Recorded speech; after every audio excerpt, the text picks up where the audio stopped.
Welcome to where time falls quiet.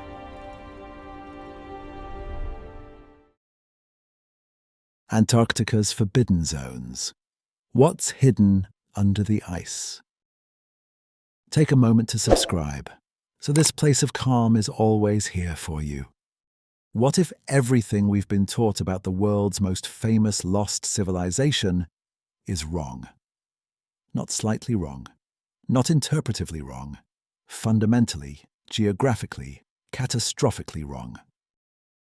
What if Atlantis wasn't swallowed by the Mediterranean, wasn't hiding in the Atlantic, and wasn't a metaphor Plato invented to teach philosophy? What if it's been sitting exactly where the ancient texts said it would be all along, buried under 2 miles of ice at the bottom of the world, waiting for us to remember how to read maps? You're about to hear a theory that will make you question not just where Atlantis was, but when Antarctica became the frozen wasteland we know today. This isn't speculation built on wishful thinking or misread mythology. This is a case constructed from geological surveys, ice core samples, ancient cartography that predates the supposed discovery of Antarctica by centuries, and satellite imagery that's revealing geometric impossibilities beneath the ice sheet. We're going to walk through evidence that mainstream archaeology has spent decades trying to explain away, dismiss, or simply ignore. And by the end of this investigation, you'll understand why the truth about Antarctica might be the most carefully guarded secret in modern. The story begins with a simple question that no one wants to answer. How did ancient civilizations know what Antarctica looked like without ice? The Piri Reis map, drawn in 1513 by an Ottoman admiral, shows the coastline of Antarctica with stunning accuracy, depicting mountains, bays, and rivers in positions that match the bedrock beneath today's ice sheet. The map was created 307 years before Antarctica was officially discovered. The coastline it shows hasn't been visible for at least 6,000 years, possibly 12,000. Piri Reis himself claimed he compiled his map from over 20 source maps, some dating back to the time of Alexander the Great, some even older. He wasn't exploring, he was copying. Copying knowledge that somehow survived from a time before the ice. But the Piri Reis map isn't alone. The Orontius Phineus map of 1531 shows Antarctica as 2 separate landmasses, divided by a waterway, matching the actual subglacial geography discovered by modern sonar. The Boache map of 1754 shows Antarctica completely ice-free, with accurate interior topography that wasn't verified until 1958, when seismic surveys confirmed the mountains hidden beneath miles of ice. These maps exist. They're not forgeries. They're not errors. They depict knowledge of Antarctic geography that should be impossible unless someone mapped that continent when it was habitable. Someone mapped it. Someone lived there. Someone knew it as home. Now, hold that thought and follow me to ancient Athens 2,400 years ago. Plato writes 2 dialogues, Timaeus and Critias, describing a civilization called Atlantis. He's specific, obsessively specific. He gives measurements for the city's rings, the dimensions of the plain, the composition of the metals used in construction. He describes a civilization more advanced than anything in the known world, possessing technology and knowledge that rivals our own. And he places this civilization beyond the Pillars of Hercules, the Strait of Gibraltar, in a location he describes as opposite to another continent, larger than Libya and Asia combined. He says this landmass controlled islands and territories stretching across the ocean. He dates its destruction to 9,000 years before his time, approximately 11,600 years ago. That's 11,600 years before today. For centuries, scholars have assumed Plato meant the Atlantic Ocean. But the Atlantic doesn't match the geography. There's no continent opposite Europe large enough to fit Plato's description.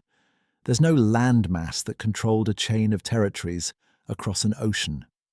There's no place in the Atlantic that experienced catastrophic destruction exactly when Plato said it did. Unless you rotate the map, unless you stop thinking of the Mediterranean as the center of the world and start thinking globally. Unless you consider that beyond the Pillars of Hercules, if you keep sailing south, past Africa, past the Cape of Good Hope, you reach a continent larger than Libya and Asia combined. A continent that once had temperate coasts. A continent surrounded by island chains that stretch across the Southern Ocean. A continent that experienced catastrophic climate destruction approximately 12,000 years ago when the last ice age ended abruptly. A continent we now call Antarctica. The timing is perfect. Ice core data from Antarctica shows that approximately 12,800 years ago, the continent underwent rapid climate destabilization during what geologists call the Younger Dryas event. Global temperatures plummeted, ocean currents shifted, and Antarctica, which had supported temperate forests in its coastal regions, became entombed in ice. Not gradually, catastrophically. Geologists have found evidence of forests snap frozen in place, mammalian remains trapped in ice and sediment layers indicating massive flooding, followed by immediate glaciation. The ice didn't creep slowly across the continent over millennia. It arrived like a guillotine, flash freezing everything beneath it in what would have felt, to anyone living there, like the world ending in fire and water simultaneously. Plato wrote that Atlantis was destroyed by earthquakes and floods in a single day and night. He wasn't describing mythology. He was describing eyewitness testimony, filtered through 9,000 years of oral tradition, of a continent being buried alive. But here's where the silence begins to hum with implications. If Antarctica was Atlantis, why does no one talk about it? Why does the academic establishment dismiss the theory as pseudoscience before examining the evidence? Why are certain regions of Antarctica restricted under international treaty, accessible only to approved scientific expeditions? Why did multiple nations race to establish territorial claims on Antarctica in the 1950s, signing the Antarctic Treaty of 1959 that froze all territorial disputes and restricted civilian access? What were they looking for? What did they find? And what would it mean if the world's most advanced ancient civilization, the technological predecessor to Egypt, Sumer, and every Bronze Age society we know, was buried under ice, perfectly preserved, waiting for us to develop the technology to reach it? Ground-penetrating radar surveys conducted over the last 2 decades have detected structures beneath the Antarctic ice sheet. Not natural geological formations, structures, geometric patterns that shouldn't exist, pyramidal shapes rising from the bedrock, circular foundations and gridded layouts that match urban planning patterns seen in ancient cities across the globe.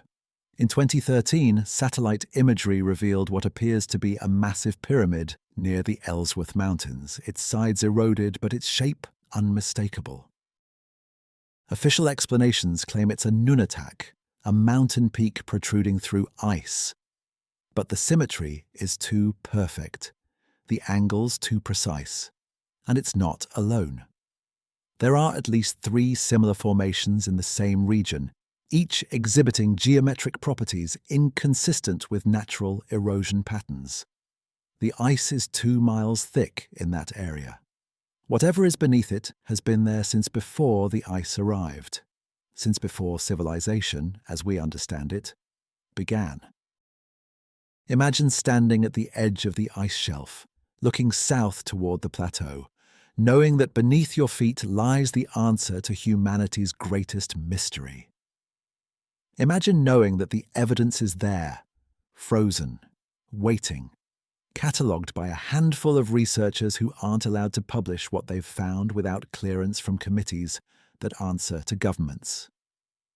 Imagine understanding that the story of human civilization, the narrative that says we climbed slowly from primitive tribes to urban societies over 10,000 years of patient progress, might be completely backward. We didn't invent civilization. We inherited it. We're not the innovators. We're the survivors, the descendants of refugees who fled a catastrophe so complete that it erased almost all memory of what came before. Atlantis isn't a legend. It's a warning. It's a reminder that everything we've built can vanish in a single day and night, leaving nothing but ice and silence and a few maps that future generations won't know how to read. Welcome to the search for Atlantis under Antarctica's ice. We're going to examine every piece of evidence, every objection, every alternative explanation, and every reason why this theory terrifies the institutions that control the narrative of human history. Because if Atlantis is real, if it's in Antarctica, if it's still down there beneath the ice, then everything changes. Our past changes. Our understanding of technology, climate, and catastrophe changes. And most unsettling of all, our future changes, because the cycle that destroyed them might be approaching us again. The ice remembers. The maps remember. And if we're willing to listen, the frozen continent at the bottom of the world is ready to tell us who we really are and what we've forgotten. Before we can search for Atlantis in Antarctica, we need to understand exactly what Plato wrote, not what Victorian scholars thought he meant, not what 20th century archaeologists dismissed as allegory. What the actual Greek text says, word by word, measurement by measurement, in two dialogues written around 360 BCE that have survived 24 centuries precisely because they were too detailed, too specific, too systematic to be dismissed as mere philosophical invention. Plato's account of Atlantis appears in Timaeus and Critias, and if you read them carefully, if you treat them as testimony rather than metaphor, they describe something that shouldn't exist according to our current understanding of ancient history. They describe a technologically advanced civilization that controlled territories across a vast ocean, possessed metallurgical knowledge we didn't rediscover until the Industrial Age, and understood astronomy at a level that shouldn't have been possible. And they place this civilization in a location that makes perfect sense only if you're willing to accept that Antarctica wasn't always frozen. Plato begins with a genealogy. He traces the story through Solon, the Athenian lawmaker who traveled to Egypt around 590 BCE and spoke with priests at Sais in the Nile Delta. The priests told Solon that Egyptian records went back thousands of years beyond Greek memory, that the Greeks were like children who had forgotten their own history because catastrophes kept destroying their civilization and forcing them to start over. The priests then described a war that occurred 9,000 years before Solon's time, approximately 9,600 years before today, between Athens and a powerful empire called Atlantis. This wasn't mythology to the Egyptians, it was history, preserved in temple archives, recorded on pillars, transmitted through priestly lineages that valued accuracy over poetry. The priests were annoyed that the Greeks had forgotten. They were presenting evidence. They were correcting the record. The geographical description is precise. Plato states that Atlantis lay beyond the Pillars of Hercules, the ancient name for the Strait of Gibraltar, and that it was larger than Libya and Asia combined. Most scholars assume he meant the Atlantic Ocean and then dismiss the account because there's no landmass in the Atlantic matching that description. But Plato doesn't say the island itself was larger than Libya and Asia. He says the power or dominion of Atlantis controlled territories larger than Libya and Asia combined, and that from this island, travelers could reach other islands and, beyond them, the true continent that surrounds the ocean. Read that carefully. Plato is describing a global geography, an island civilization that controlled a chain of territories across an ocean, providing access to a massive continent on the far side. If you sail beyond Gibraltar and continue south, past Africa, you eventually reach a continent larger than Libya and Asia. You reach Antarctica, which, when combined with the South American coastline and the island chains of the Southern Ocean, matches Plato's description exactly. The true continent that surrounds the ocean. Antarctica encircles the South Pole. It is, quite literally, the continent that surrounds the oceanic world. The city itself is described in architectural detail that reads like an engineering blueprint.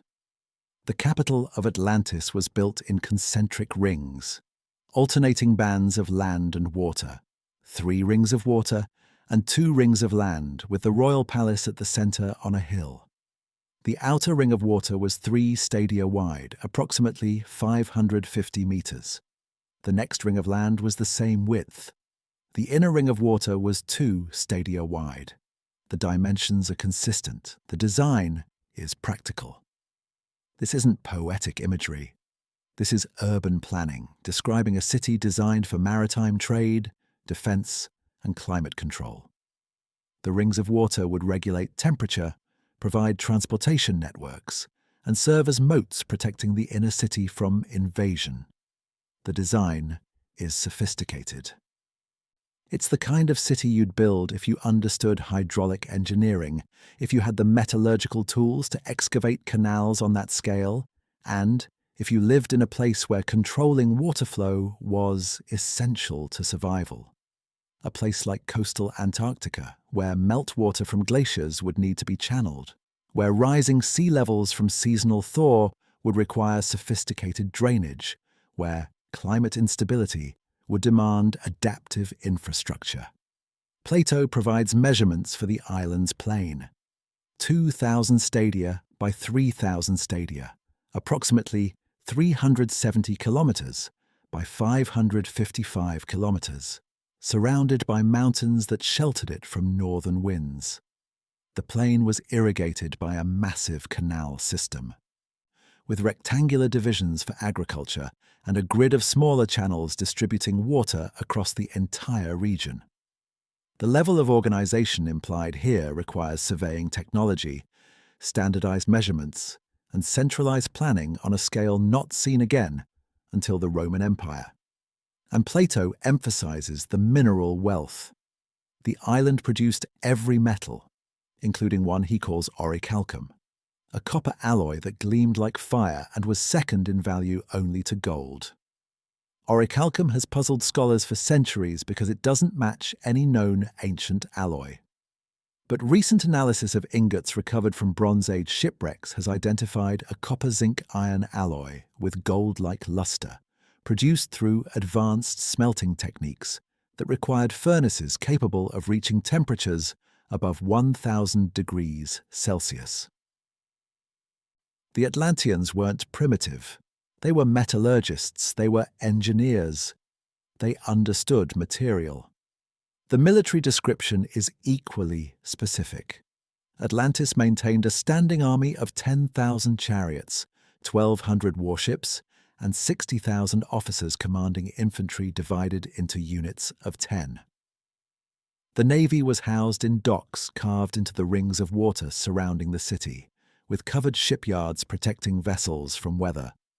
The logistics alone suggest a population in the millions, an agricultural system capable of feeding that population, and a bureaucratic infrastructure to organize, train, and supply that military across multiple territories.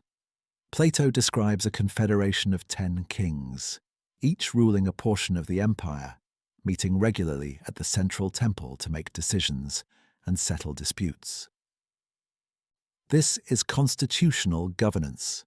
This is distributed authority with centralized coordination. This is political sophistication matching or exceeding classical Athens. But here's where the testimony becomes existentially unsettling. Plato describes the catastrophe that destroyed Atlantis in a single day and night of earthquakes and floods. He emphasizes the suddenness. He emphasizes the totality. He says the island sank into the sea and disappeared, leaving the ocean impassable because of mud shoals just below the surface. For centuries, scholars dismissed this as impossible. Islands don't just sink. Civilizations don't vanish overnight. But geological evidence from the Younger Dryas event shows exactly that pattern. Sudden climate catastrophe, massive flooding from glacial melt, and rapid environmental transformation that would render previously navigable waters impassable due to ice formation and sediment displacement. If Antarctica was Atlantis, the island didn't sink into the sea. The sea froze around it. The ocean didn't become impassable because of mud. It became impassable because it turned into an ice shelf extending hundreds of kilometers from the coast, a barrier that would remain frozen for 12,000 years, hiding the continent beneath it so completely that humanity would forget it existed until 1820.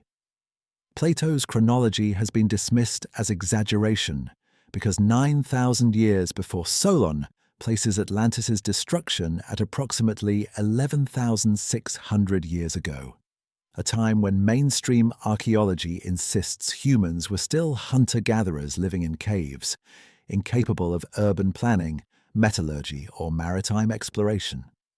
But the chronology aligns perfectly with the Younger Dryas climate event, with the rapid glaciation of Antarctica, with the global flood myths preserved in over 200 cultures, and with genetic evidence showing a massive population bottleneck approximately 12,000 years ago, when human diversity crashed and then slowly recovered. The date isn't wrong. The assumption about human capability is wrong. We've been told civilization began 5,000 years ago in Sumer and Egypt. But what if Sumer and Egypt were recovering what was lost? What if they were inheriting knowledge from refugees who fled a catastrophe so complete that only fragments of memory survived? The academic establishment has spent a century explaining why Plato's account should be read as allegory, as political philosophy disguised as history, as a cautionary tale about hubris and divine punishment. But Plato himself insists repeatedly that the story is true. He has Critias state explicitly that the account came from Solon, who heard it from Egyptian priests who had written records. He provides genealogies connecting the story to verifiable historical figures. He gives measurements, describes technologies, and specifies the time frame with the precision of someone presenting evidence, not composing fiction. The text reads like testimony because it is testimony. It's an archive. It's a memory transmitted across 9,000 years of a world that existed before the ice, a civilization that fell so suddenly that even its name was barely preserved. Plato wasn't inventing Atlantis. He was translating it. He was trying to save the memory before it disappeared completely into the silence that swallows all lost things. So when we search for Atlantis in Antarctica, we're not chasing myth. We're following a map written in Greek, preserved in Egyptian archives, describing a geography that makes sense only if you're willing to accept that the frozen continent at the bottom of the world was once home. The testimony is there, the measurements are there, the timeline is there. All that remains is to look beneath the ice and see if the city Plato described is still waiting, frozen in place, exactly where the ancient texts said it would be. Antarctica wasn't always frozen. That's not speculation. That's not fringe theory. That's established geological fact confirmed by decades of ice core drilling, sediment analysis, fossil records, and paleoclimate reconstruction. The question isn't whether Antarctica was once habitable. The question is, when it was habitable, how quickly it froze, and what that timeline means for the theory that an advanced civilization once thrived on its coasts before being entombed beneath 2 miles of ice. Because if the timeline matches Plato's account, if the catastrophe happened exactly when he said it did, then we're not looking at coincidence. We're looking at corroboration. We're looking at geological evidence validating ancient testimony that academia has dismissed for 24 centuries. Let's start with the ice itself. The Antarctic ice sheet is not ancient in the way most people assume. The current configuration, the 2-mile-thick glacial cap, covering 98% of the continent, formed relatively recently in geological terms. Ice core samples drilled from the East Antarctic Plateau show clear stratification, layers of ice stacked like pages in a book, each layer representing a year of snowfall compressed into solid ice.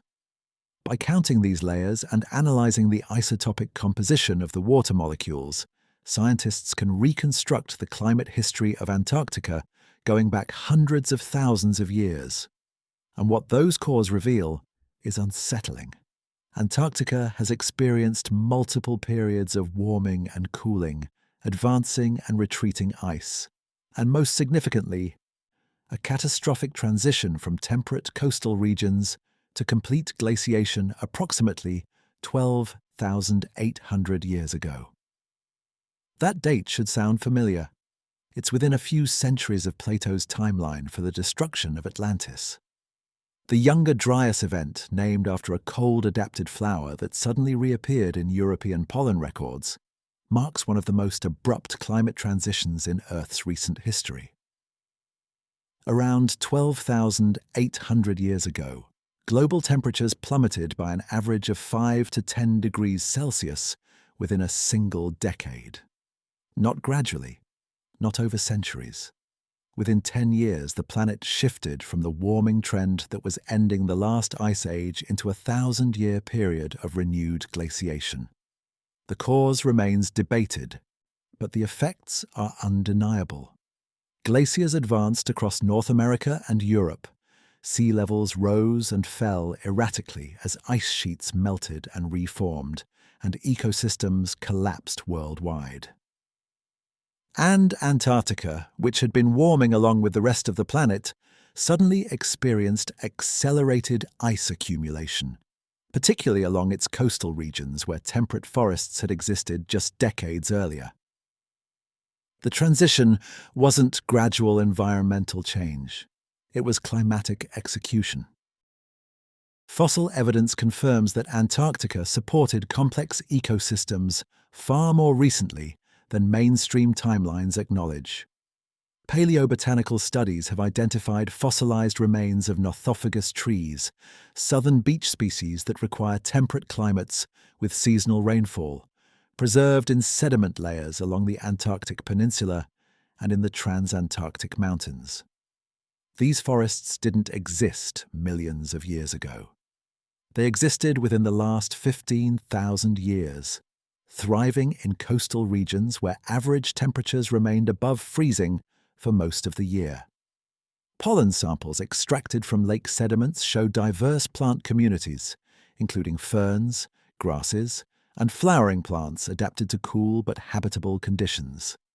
The vegetation wasn't tundra. It wasn't bare rock. It was forest, capable of supporting herbivores, which in turn would have supported human populations if those humans possessed the technology to survive the winter months and the knowledge to navigate the seasonal extremes. Animal remains tell the same story. Fossilized bone fragments and frozen tissue samples have been recovered from multiple Antarctic sites, including species that shouldn't exist on a frozen continent. Temperate adapted mammals, bird species requiring open water and forest habitats, and most intriguingly, remains showing evidence of rapid freezing rather than gradual preservation.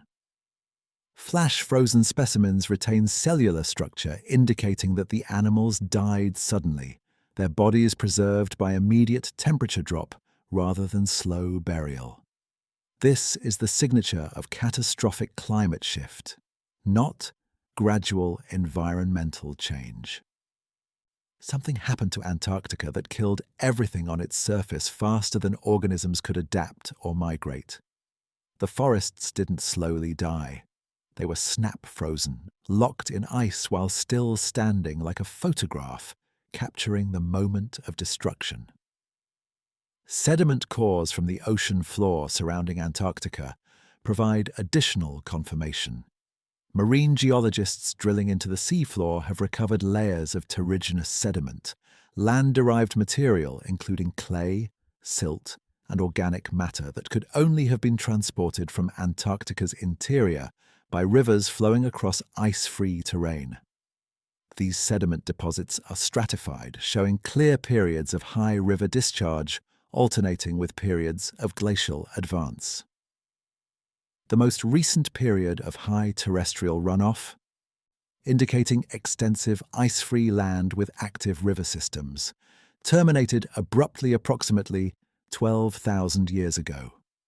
The rivers stopped, the sediment flow ceased, and the glacial deposits that followed show continuous ice coverage extending to the continental shelf, indicating that the entire coastal zone had become frozen. The geology doesn't lie. It records layer by layer the transition from a continent with flowing water to a continent entombed in ice. The rate of ice accumulation during the Younger Dryas provides insight into how quickly a civilization could be buried. Modern climate models combined with ice core data suggest that Antarctica experienced snowfall rates 3 to 5 times higher than current levels during the Younger Dryas period, with average annual accumulation exceeding several meters per year in coastal regions. Over the 1,000-year duration of the Younger Dryas, that accumulation rate would produce ice sheets several kilometers thick, more than sufficient to bury entire cities beneath glacial weight. And that's assuming consistent accumulation. If the climate transition involved extreme precipitation events, storm systems dumping meters of snow in single seasons, the burial would be even faster. A coastal city experiencing 5 meters of snowfall per year would be completely buried within a century, its structures crushed beneath the weight, its streets filled with ice, its harbors frozen solid. Within 500 years, the city would be invisible beneath half a kilometer of ice. Within 1,000 years, it would be a ghost, preserved under glacial pressure, waiting for someone to remember it existed. But the most compelling evidence comes from the ice cores themselves, specifically from the air bubbles trapped within the ice. Ancient air samples extracted from ice layers dating to the pre-Younger Dryas period show atmospheric composition consistent with temperate global climates, higher carbon dioxide levels, higher methane concentrations, and isotopic ratios indicating extensive vegetation coverage in regions that are now frozen.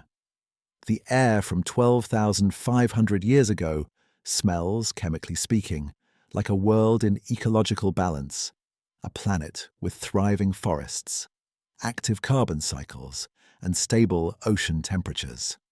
And then, within the space of 50 years recorded in the ice cores, the atmospheric composition shifts. Carbon dioxide drops, methane crashes. The isotopic signature changes to indicate massive die-off of plant life and the shutdown of biological activity across entire continents. The air trapped in that ice tells the story of a world dying, gasping, and then falling silent beneath advancing glaciers. The timeline is perfect. The mechanism is proven. The evidence is stratified in ice cores, sediment layers, fossil records, and atmospheric samples that can be independently dated using multiple radiometric techniques. Antarctica was habitable 12,000 years ago. Antarctica had temperate coasts, flowing rivers, forests and ecosystems capable of supporting human civilization. And Antarctica transitioned from habitable to frozen so quickly that anything on its surface would have been buried before it could be evacuated or preserved by conventional means. If Atlantis was in Antarctica, if Plato's timeline is accurate, if the Egyptian priests were recording actual events rather than inventing mythology, then the geological record confirms their testimony. The ice isn't hiding Atlantis. The ice is Atlantis's tomb. The 2-mile-thick gravestone marking the place where an advanced civilization made the mistake of building its capital on a continent that was about to freeze solid. The evidence is there, the timeline matches. All that remains is to dig through the ice and see what the glaciers have been protecting for 12,000 years. There are maps in museum archives and private collections across the world that should not exist. Not because they're forgeries, not because they're inaccurate, because they depict geographical knowledge that predates the supposed discovery of the territories they show by centuries, sometimes millennia. These maps chart coastlines that weren't officially explored until the age of European maritime expansion in the 15th and 16th centuries. Yet, they appear on parchments drawn from source materials dating back to classical antiquity and beyond. And most unsettling of all, several of these maps show Antarctica's coastline in accurate detail, depicting the continent without ice, showing mountains, bays, and river systems that match the bedrock topography hidden beneath today's glacial sheet. These maps exist. They're catalogued. They're authenticated. And they represent knowledge that could only have been obtained by civilizations capable of global navigation and systematic cartography during a period when Antarctica was ice-free. They represent knowledge from before the ice. The most famous of these impossible maps is the Piri Reis map, drawn in 1513 by an Ottoman admiral and cartographer serving under Sultan Selim I. The map was discovered in 1929 in the Topkapi Palace in Istanbul, during the conversion of the palace into a museum. It's drawn on gazelle skin parchment showing the Atlantic Ocean with the coasts of Africa, Europe, and South America. But what captured immediate attention was the southern portion of the map extending below South America. Piri Reis had drawn a landmass where Antarctica should be. 3 centuries before the continent was officially discovered in 1820. But the impossibility doesn't stop there. The coastline he depicted doesn't match modern Antarctica covered in ice. It matches the bedrock coastline beneath the ice, showing accurate positions of bays, peninsulas, and mountain ranges that weren't verified until 1949 when seismic surveys first mapped the subglacial topography. Piri Reis wasn't guessing. He was copying from source maps that charted Antarctica when it was visible. Piri Reis himself acknowledged that his map was compiled from older sources. In notes written directly on the map, he explains that he used approximately 20 source maps, some dating to the time of Alexander the Great, some even older, obtained from captured sailors and ancient libraries. He specifically mentions maps made during the time of Alexander, charts from Arabic geographers, and crucially, a map drawn by a sailor who had sailed with Christopher Columbus. He wasn't claiming to have explored these regions himself. He was claiming to have access to an archive of ancient cartography that preserved knowledge from civilizations with global maritime capabilities. The map wasn't innovation, it was restoration. It was an attempt to compile and preserve geographical knowledge that was fragmenting and disappearing as libraries burned, empires collapsed, and the custodians of ancient wisdom died without successors. Piri Reis was a preservationist, desperately copying charts before they vanished entirely. The accuracy is what makes the map existentially disturbing. When researchers in the 1960s compared the Piri Reis map to modern seismic data of Antarctica's bedrock, They found correlation rates that shouldn't be possible for a map drawn from pre-modern sources. The longitude and latitude coordinates, when adjusted for the known projection distortions of 16th century cartography, align with actual geographical features to within degrees of accuracy. The Queen Maud Land coastline, shown ice-free on the map, matches the subglacial topography surveyed by modern equipment. Rivers that should exist based on the interior mountain ranges shown on the map do exist beneath the ice, confirmed by ground-penetrating radar. The detail isn't vague or symbolic. It's technical. It's surveyed. It's the kind of coastal mapping that requires systematic exploration, accurate astronomical observation for determining latitude, and advanced mathematical techniques for projection and scale. This is professional cartography from a civilization with global reach. But Piri Reis isn't alone. The Orontius Phineas map, drawn in 1531 by a French mathematician and cartographer, shows Antarctica as two distinct landmasses separated by a waterway running across the continent. Modern seismic surveys have confirmed that beneath the ice, Antarctica is indeed two separate landmasses, East Antarctica and West Antarctica, divided by a massive subglacial trench that would be a strait if the ice melted. Orontius Phineas depicted this accurately 5 centuries ago, showing mountains along the coasts, rivers flowing into the interior, and a scale that matches the actual dimensions of the continent to within 10% accuracy. He labelled it Terra Australis, the southern land, and positioned it at the South Pole with correct orientation.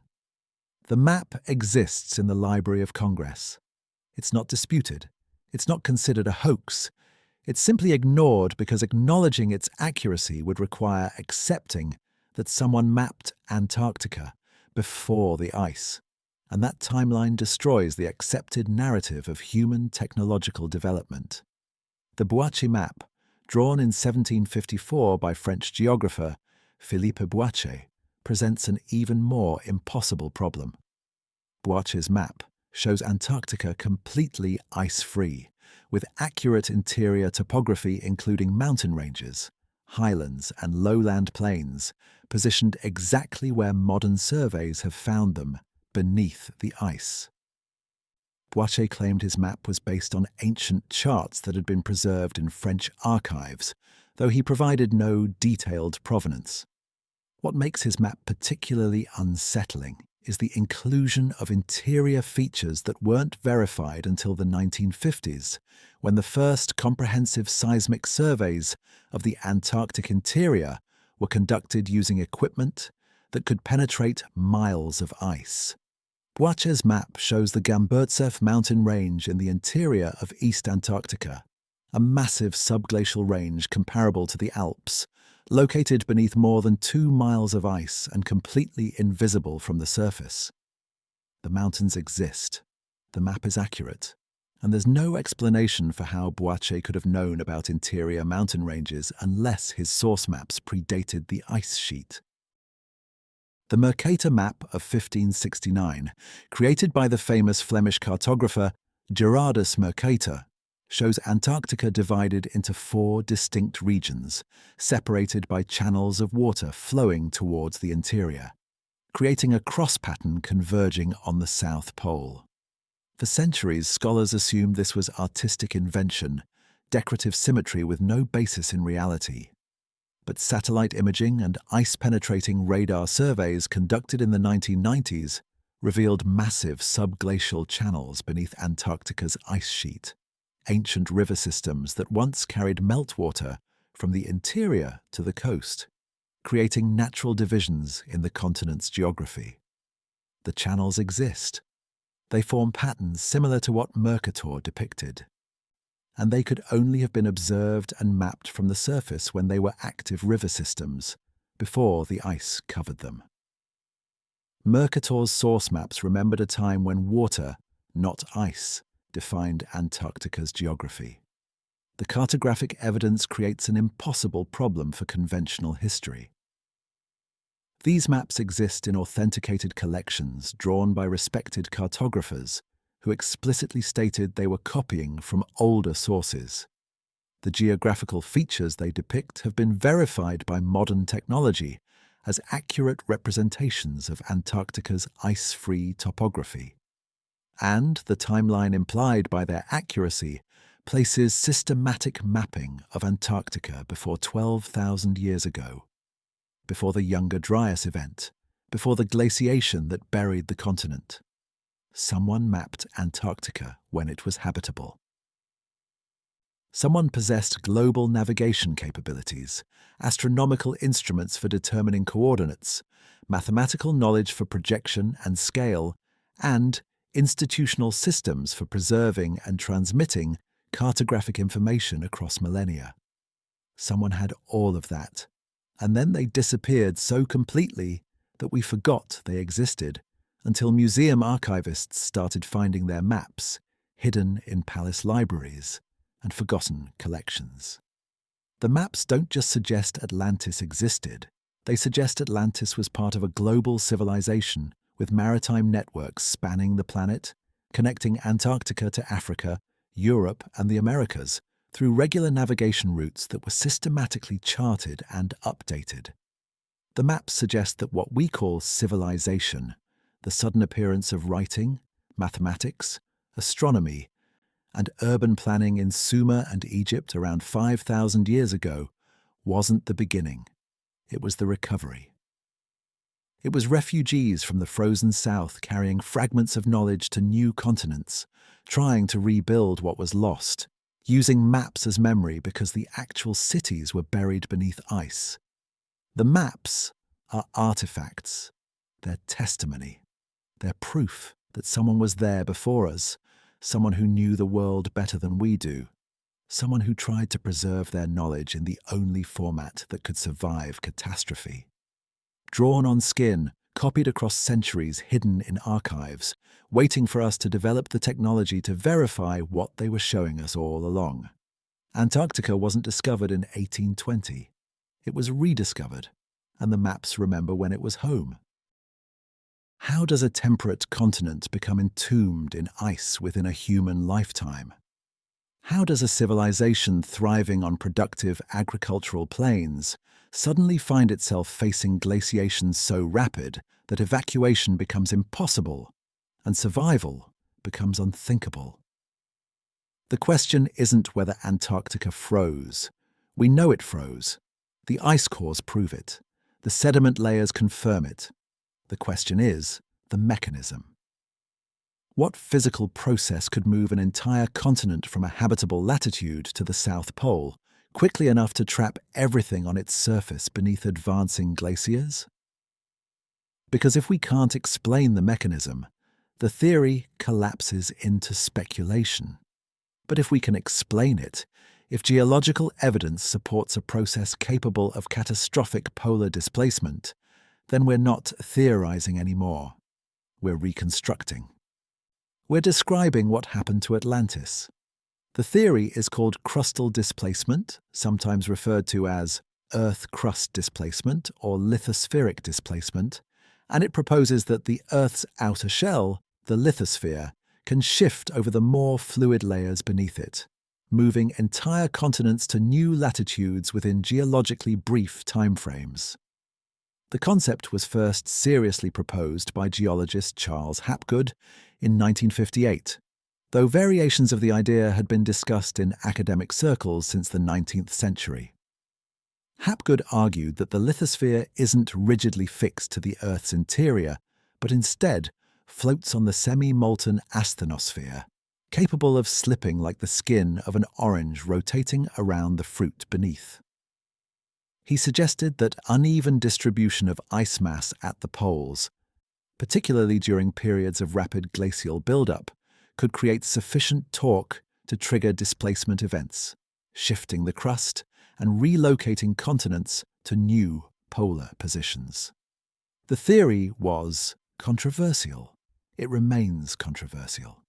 But the geological evidence supporting periodic crustal shifts is becoming harder to ignore.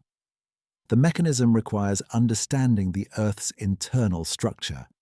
The lithosphere, the rigid outer shell consisting of the crust and uppermost mantle, averages approximately 100 kilometers thick, but varies significantly between oceanic and continental regions. Beneath the lithosphere lies the asthenosphere, a layer of partially molten rock that flows plastically over geological timescales, allowing the tectonic plates above it to move.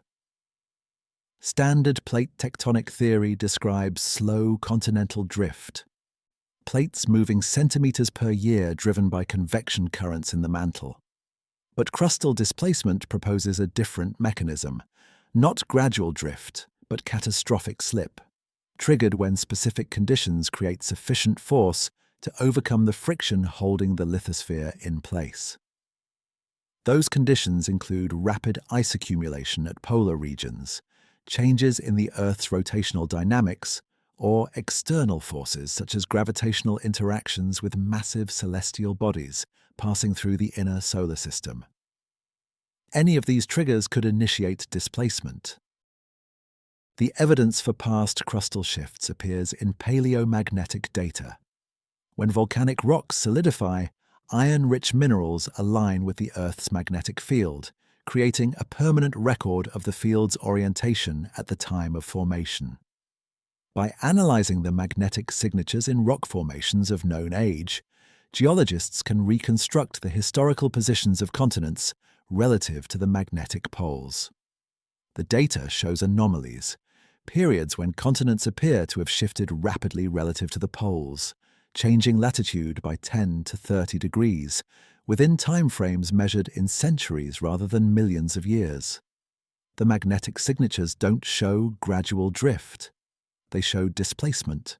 They show episodes when the crust moved quickly, repositioning landmasses from temperate zones to polar regions, or vice versa.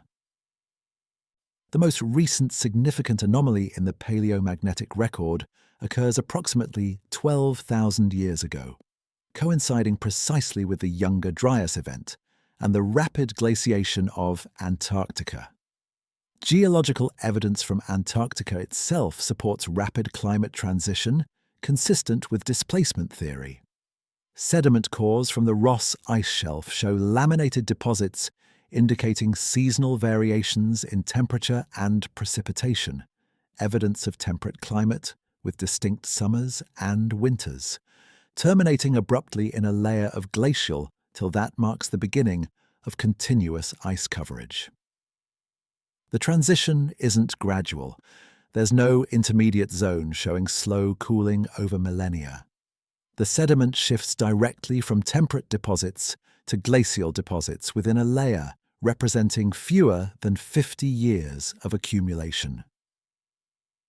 Below the boundary you find pollen from temperate plants, charcoal from forest fires, and fine sediments deposited by flowing rivers. Above the boundary, you find only glacial flour, the fine rock powder created by grinding ice, and the thick deposits of compacted snow that would eventually become the ice sheet. The boundary is sharp, it's catastrophic, it's the geological signature of a world ending. The trigger mechanism most consistent with the timing involves both terrestrial and extraterrestrial factors. Ice core evidence shows that the Younger Dryas began with a spike in atmospheric nickel, iridium, and other elements rare in Earth's crust, but common in meteorites. Multiple impact craters dating to approximately 12,800 years ago have been identified across North America, suggesting a comet or asteroid fragmented in the upper atmosphere and scattered debris across the northern hemisphere. The impacts would have injected massive quantities of dust into the atmosphere, blocking solar radiation and triggering rapid cooling. But more significantly, the impacts could have disrupted the Earth's rotational balance. A large enough impact or series of impacts in the northern hemisphere would shift the planet's center of mass, creating rotational instability that could trigger crustal displacement as the lithosphere adjusted to re-establish equilibrium. The Earth would shudder, adjust, and in the process, continents would shift to new positions. Mathematical modeling of crustal displacement shows that relatively modest triggers can produce dramatic effects if conditions are already unstable. During the late Pleistocene, enormous ice sheets covered North America and Northern Europe, creating uneven mass distribution across the planet's surface. The weight of these ice sheets depressed the crust beneath them while causing compensatory uplift in other regions. This created stress patterns throughout the lithosphere, tectonic forces pushing against the friction holding the crust in place. The system was in tension, balanced precariously, requiring only a perturbation to release that tension and allow rapid adjustment. An impact series providing that perturbation could initiate crustal slip, causing the entire lithosphere to rotate relative to the Earth's interior, relocating continents by thousands of kilometers within decades. Antarctica, positioned at a temperate latitude in the southern hemisphere, would suddenly find itself at the South Pole. The temperature wouldn't drop gradually. It would crash immediately as the continent entered polar darkness. The human experience of such an event would be apocalyptic. Imagine living in a coastal city on a temperate continent, experiencing normal seasonal variations when suddenly the sun begins setting earlier each day, not by minutes, but by hours. Within months, the summer season fails to arrive. Within a year, snow falls continuously.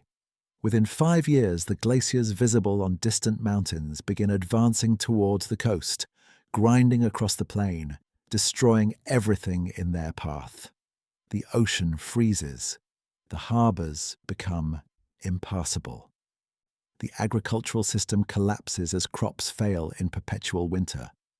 Refugees flee toward the equator, abandoning cities that are already being buried beneath meters of annual snowfall. Within a generation, the civilization is gone. Within a century, the cities are invisible beneath ice. Within a millennium, the continent itself is forgotten, remembered only in myths about a golden age destroyed by the gods, a time when the world was different, when the south was habitable, when Atlantis stood proud before the ice came. Crustal displacement explains what gradual climate change cannot: the speed of Antarctica's glaciation, the flash-frozen forests, the preserved ecosystems showing no evidence of adaptation to cooling temperatures, and the sudden appearance of glacial deposits directly atop temperate sediments. It explains why ancient maps show Antarctica ice-free, because the maps were created before the displacement event, when Antarctica occupied a different latitude. It explains Plato's timeline, his insistence that Atlantis was destroyed in a single day and night, because from the perspective of the inhabitants, it would have felt exactly that sudden. The earthquakes from crustal adjustment, the floods from displaced ocean water, the immediate climate catastrophe as the continent shifted into polar position. The mechanism isn't speculation, it's physics, it's geology, it's the only explanation that reconciles the evidence with the timeline. Antarctica moved, Atlantis froze, and the ice has been hiding that truth ever since. There are structures beneath Antarctica's ice sheet that should not exist. Not geological formations shaped by volcanic activity or tectonic uplift. Structures. Geometric patterns detected by ground-penetrating radar that exhibit symmetry, right angles, and dimensional ratios inconsistent with natural erosion or random rock formation. Pyramidal shapes rising from the bedrock with slopes matching architectural design rather than geological happenstance. Circular foundations showing radial organization suggesting planned construction rather than accidental arrangement.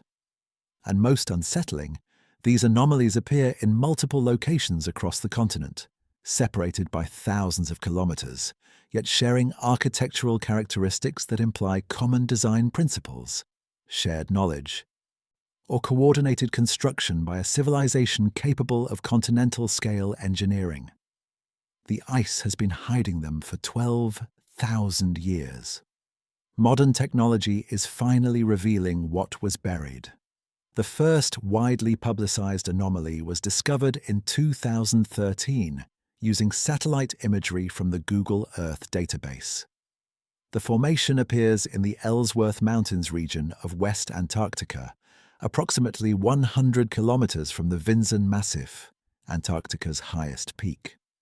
The satellite image shows a pyramidal structure protruding partially through the ice, its peak exposed while its base remains buried beneath the glacial sheet.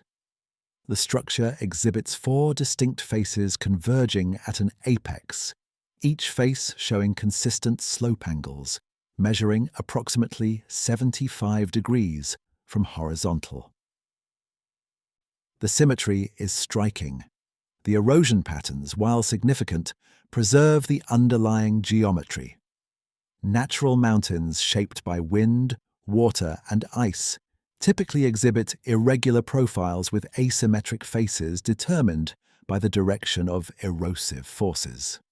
This formation shows uniform erosion across all faces, suggesting resistant material composition and original geometric design rather than accidental shaping by environmental factors. Dimensional analysis of the exposed portion suggests a structure comparable in scale to the pyramids of Giza. Photogrammetric measurements using multiple satellite passes and shadow analysis indicate a base width of approximately 300 meters and a height, accounting for the buried portion, potentially exceeding 400 meters. These are not modest proportions. This is monumental architecture requiring massive material extraction, precise engineering, and coordinated labor on a scale matching or exceeding the construction projects of Bronze Age Egypt. The structure wasn't built casually. It wasn't assembled by a small community over a few seasons. This represents state-level organization, specialized technical knowledge, and resources sufficient to move millions of tons of stone into geometric precision. This represents civilization. But the Ellsworth Pyramid isn't isolated. Subsequent examination of satellite imagery and radar data has identified at least 2 additional pyramidal structures within 50 kilometers of the first, forming what appears to be a deliberate arrangement. The 3 structures align with orientation patterns suggesting astronomical significance, their positions corresponding to celestial coordinates visible from southern latitudes. The arrangement mirrors patterns seen in other ancient sites. The Giza pyramids aligning with Orion's belt, the Teotihuacan complex in Mexico oriented to the Pleiades, the Angkor Wat temples positioned according to Draco constellation. If the Antarctic pyramids follow similar astronomical encoding, they represent not just architectural achievement, but astronomical knowledge, requiring centuries of systematic observation, mathematical sophistication to calculate celestial positions, and cultural stability, maintaining consistent design principles across generations of construction. This is not primitive society. This is advanced civilization preserving knowledge in stone. Ground-penetrating radar surveys conducted by multiple Antarctic research expeditions over the past 2 decades provide additional evidence of artificial structures beneath the ice. Radar technology penetrates ice by transmitting electromagnetic pulses and measuring the reflections from objects beneath the surface. Natural geological features produce scattered, irregular reflections consistent with random rock formations. Artificial structures produce sharp, geometric reflections with clear boundaries, flat surfaces, and consistent angles. Radar data from the Antarctic interior shows numerous anomalies exhibiting artificial signatures. Rectangular formations measuring hundreds of meters across, circular structures with uniform radii, and linear features suggesting walls, roads, or canals running for kilometers beneath the ice. The radar doesn't show random geology. It shows organization, it shows planning, it shows construction. One particularly intriguing anomaly appears in radar surveys of the Wilkes Land region in East Antarctica. The formation, discovered during gravity mapping surveys in 2006, shows a massive circular structure approximately 300 kilometers in diameter buried beneath the ice sheet. The gravity signature indicates an impact crater, and initial interpretations suggested a meteor strike approximately 250 million years ago. But subsequent radar imaging revealed interior geometric patterns inconsistent with impact crater geology. The formation contains concentric rings, radial divisions, and what appear to be structural elements arranged in symmetric patterns around a central point. The design matches Plato's description of Atlantis with unsettling precision, alternating rings of land and water, radial organization, and circular planning. The scale is wrong, 300 kilometers versus the approximately 20 kilometers Plato described, but the geometric principles are identical. It's possible the Wilkes Land formation is natural, a coincidentally circular crater filled with glacial ice showing patterns created by flow dynamics. But it's also possible it's artificial, a continental-scale city buried beneath 3 kilometers of ice, preserved perfectly by the glacial tomb that's protected it for 12 millennia. The controversy surrounding these discoveries isn't about whether the anomalies exist. The radar data is unambiguous. The satellite imagery is publicly available. The structures are there. The controversy is about interpretation.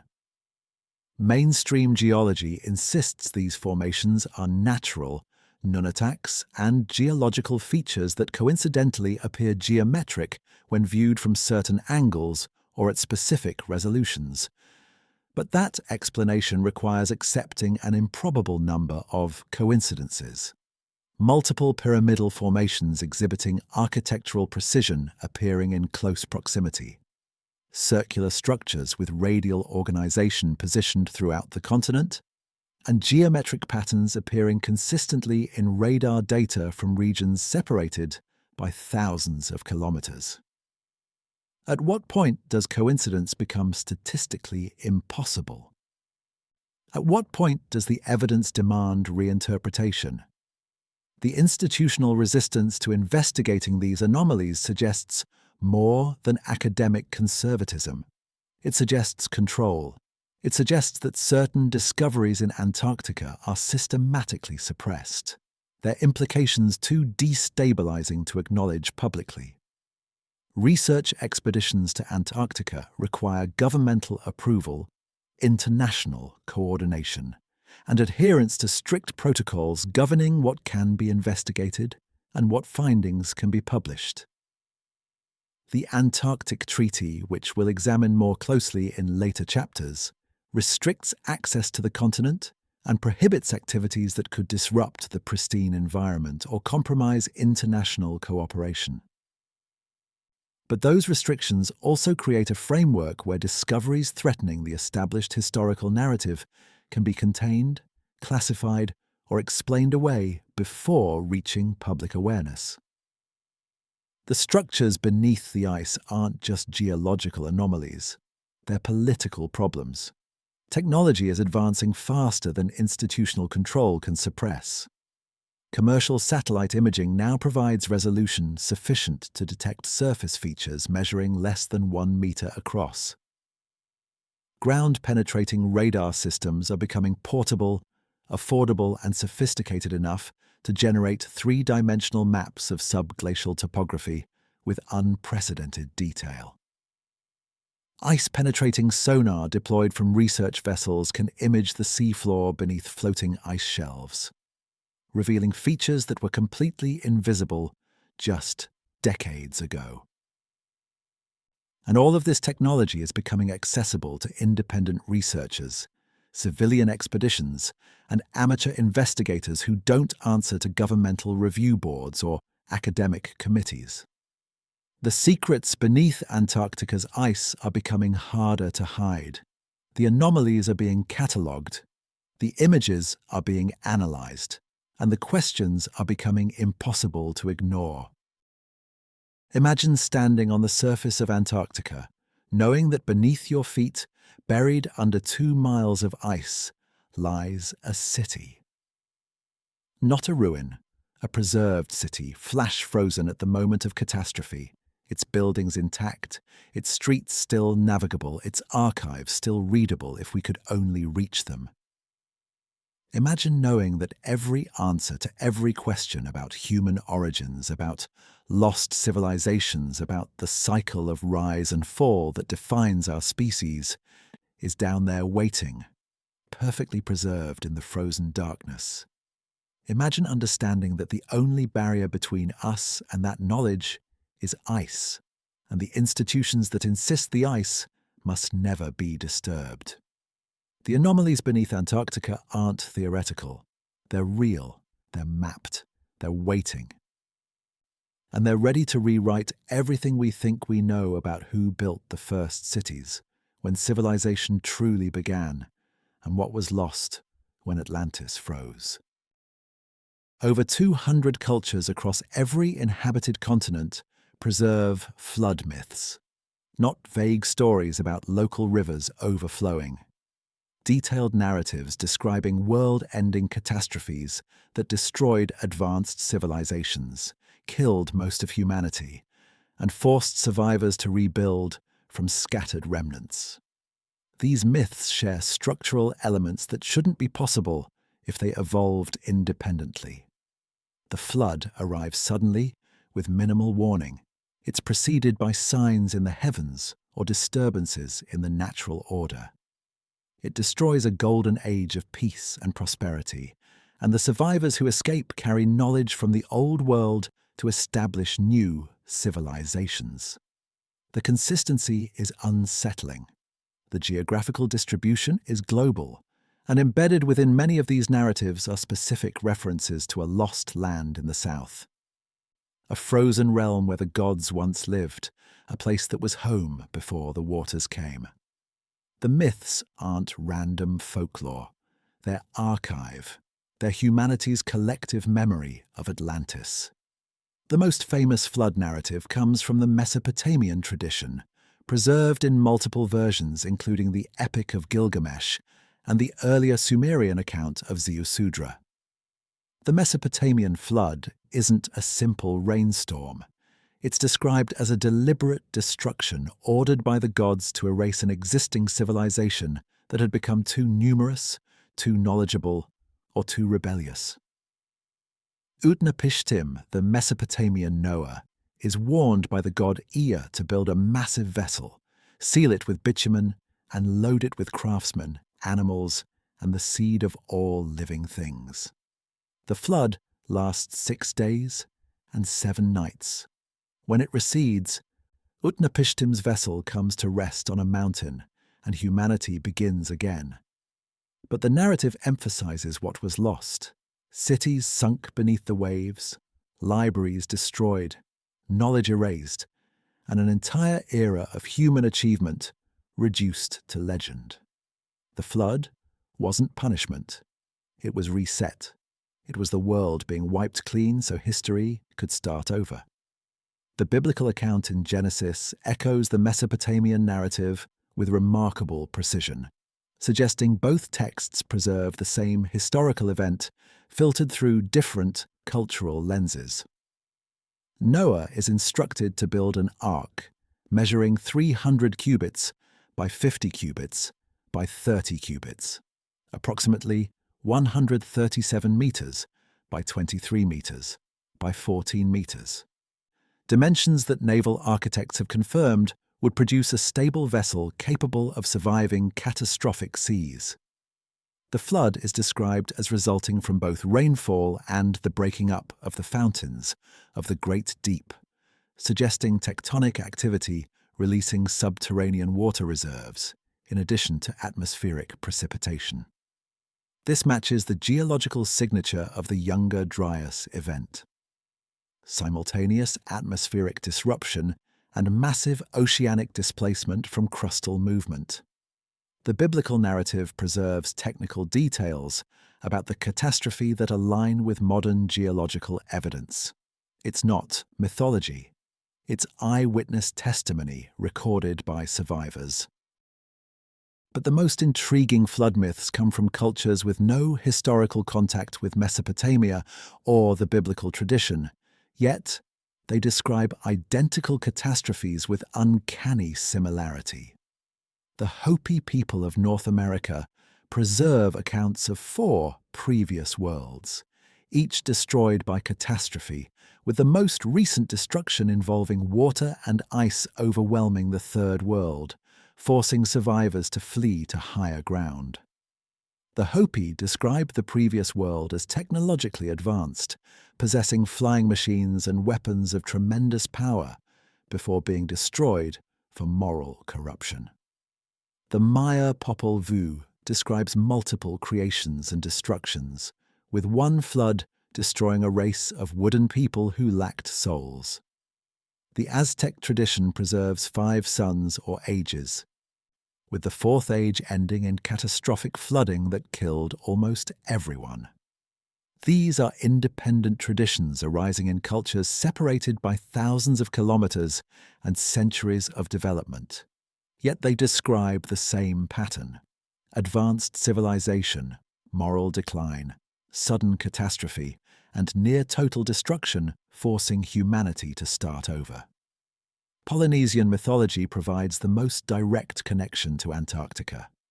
Multiple Polynesian cultures preserve myths of Hawaii, a lost homeland in the far south from which their ancestors voyaged north after a great catastrophe.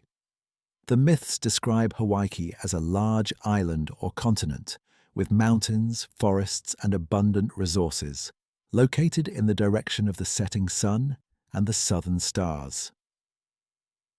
Navigation charts and oral genealogies passed down through generations of Polynesian sailors, reference landmarks, and star positions that only make sense if Hawaii was positioned at high southern latitudes, approximately where Antarctica sits today.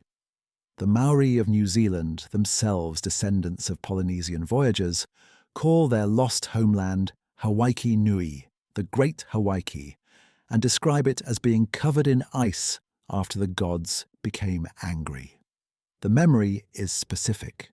The geography is clear. The Polynesian ancestors came from the frozen south. South American flood myths add another layer of consistency. The Inca preserved accounts of Viracocha, a bearded white god who emerged from Lake Titicaca after a great flood destroyed the previous world. Viracocha brought knowledge of agriculture, architecture, and astronomy, teaching the survivors how to rebuild civilization.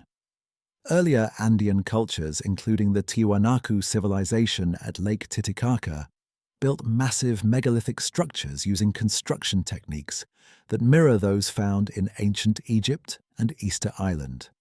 Precision-cut stones weighing hundreds of tons, fitted together without mortar, using architectural designs requiring advanced mathematics and engineering knowledge. The Tiwanaku sites include ports and harbors positioned at elevations now 4,000 meters above sea level, suggesting they were built when Lake Titicaca was connected to the ocean, before catastrophic tectonic uplift raised the Andes to their current height. The flood myths preserve memory of that catastrophe, the moment when the old world drowned and the new world rose. Egyptian mythology describes Zep Tepi, the first time when gods walked among humans, and civilization was established by divine instruction. The Edfu texts, temple inscriptions from the Ptolemaic period, describe the primordial homeland as an island that was destroyed by water, with the survivors sailing to Egypt, carrying knowledge they used to establish the first dynasties.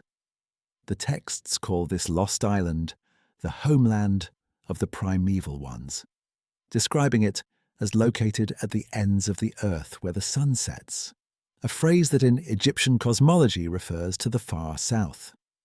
The Egyptians preserved astronomical knowledge encoded in their monuments that required thousands of years of systematic observation to develop, suggesting inheritance from a predecessor civilization with institutional stability spanning millennia. They didn't invent their knowledge, they received it. They were carrying forward wisdom from the time before the flood.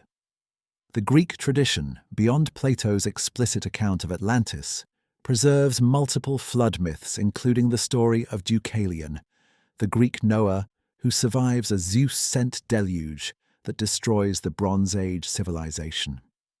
The myth specifies that Deucalion's father, Prometheus, the Titan who gave fire to humanity, warned his son of the coming catastrophe and instructed him to build a wooden chest to survive the 9-day flood. After the waters recede, Deucalion and his wife Pyrrha repopulate the earth by throwing stones behind them, which transform into people. The narrative preserves memory of population bottleneck, the sudden reduction of humanity to a small number of survivors who had to rebuild the species from near extinction. The genetics confirm this. Human DNA shows evidence of a severe bottleneck approximately 12,000 years ago, exactly matching the time frame of the global flood myths. The Australian Aboriginal traditions, among the oldest continuous cultures on Earth, preserve Dreamtime stories describing the Great Flood that reshaped the land and forced the ancestors to abandon coastal settlements.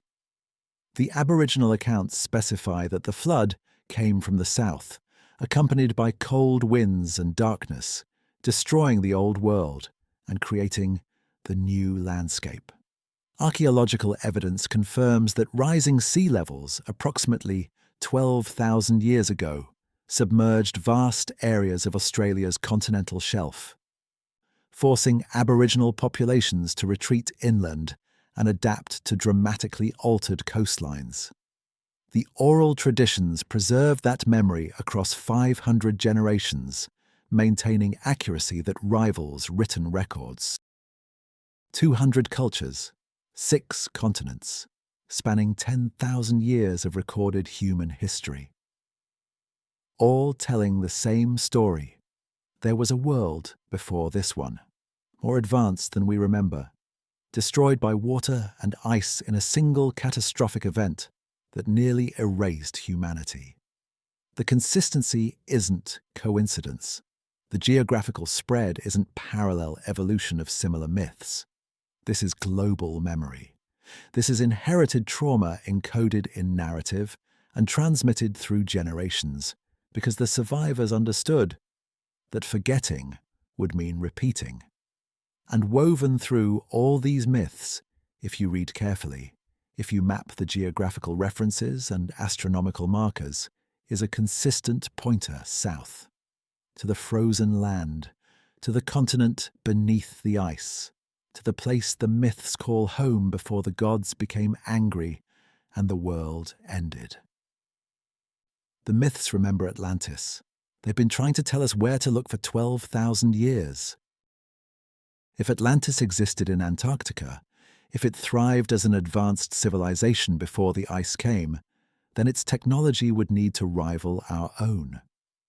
Not in aesthetics or cultural expression, but in the fundamental capabilities required to survive and prosper at high latitudes where seasonal extremes demand sophisticated engineering, where agriculture requires understanding of greenhouse cultivation or hydroponic systems, where construction must withstand seismic activity and extreme weather, and where astronomy becomes essential for navigation during months of polar darkness. This wasn't a civilization that could afford primitive technology. Environmental pressure would have driven innovation to levels matching or exceeding modern industrial capacity. And if refugees from that civilization carried their knowledge to other continents after the catastrophe, we should find evidence of inherited technology appearing suddenly in ancient cultures, fully formed, without the expected developmental stages. We should find precision that shouldn't exist, knowledge that shouldn't be possible, and engineering that defies the tools supposedly available. We find exactly that. The precision stone cutting found at megalithic sites worldwide suggests manufacturing capabilities that mainstream archaeology insists didn't exist in the Bronze Age. At Pumapunku in Bolivia, andesite blocks weighing up to 130 tons are cut with surfaces flat to within fractions of a millimeter, exhibiting drill holes with perfectly circular cross-sections and internal angles that require diamond-tipped or harder cutting tools. The blocks feature complex interlocking joints, H-shaped grooves, and modular designs suggesting prefabrication and mass production rather than individual hand carving. Modern stonemasons attempting to replicate these cuts using Bronze Age tools, copper chisels and stone hammers achieve rough approximations requiring hundreds of hours per block. The Pumapunku stones show no tool marks, no evidence of percussion damage, and finish quality matching industrial machining. The technology used to create them was not primitive. It was advanced. The Great Pyramid at Giza demonstrates engineering knowledge that shouldn't exist in the 3rd millennium BCE.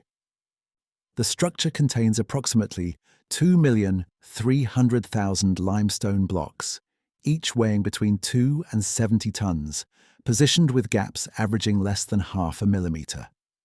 The base forms a near-perfect square with sides measuring 230 meters, differing by less than 20 centimeters, an accuracy of 0.09%. The four sides align to the cardinal directions within 3/60ths of a single degree. The internal chambers feature granite beams weighing up to 80 tons, quarried from Aswan 800 kilometers, above 110 hertz, a frequency matching the human voice and producing acoustic effects that require deliberate engineering. This wasn't trial and error. This was applied physics. The astronomical knowledge encoded in ancient monuments worldwide exceeds what should be possible using naked-eye observation and simple record-keeping. The Giza pyramids align with Orion's belt as it appeared approximately 10,500 years BCE, during the age of Leo when the Sphinx would have faced its celestial counterpart at the spring equinox. The alignment requires understanding of precession, the 26,000-year cycle during which Earth's rotational axis traces a circle in the sky, shifting the positions of stars relative to the horizon. Calculating precession demands centuries of systematic observation, mathematical tools to predict future stellar positions, and institutional stability, maintaining continuous astronomical programs across dozens of generations. The Egyptians of the 3rd millennium BCE couldn't have developed that knowledge independently within their recorded history. They inherited it.